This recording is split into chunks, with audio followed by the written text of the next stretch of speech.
आज हम आपके लिए लाए हैं इंग्लिश में सवाल, वो भी उर्दू के साथ। तो दोस्तों, इसी तरह बआसानी उर्दू से इंग्लिश सीखने के लिए हमारे चैनल इब्राहिम टीवी इंग्लिश को सब्सक्राइब कर लीजिए और बेल नोटिफिकेशन के बटन को भी प्रेस कीजिए ताकि आपको हमारी मज़ीद वीडियोस की नोटिफिकेशन मिलती रहे। तो चलिए शुरू करते हैं अपना आज का लेसन।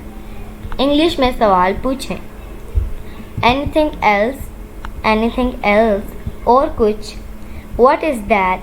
What is that? वो क्या है? For whom? किसके लिए? Then what?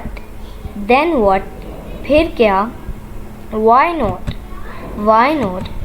अब क्यों? What is that?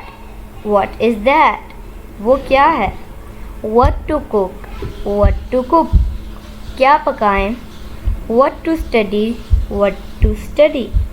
क्या पढ़ें? Why so? So what? तो क्या?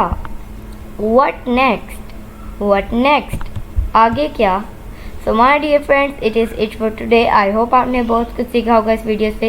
Inshallah we will be talking in next video. Take care. Bye for now.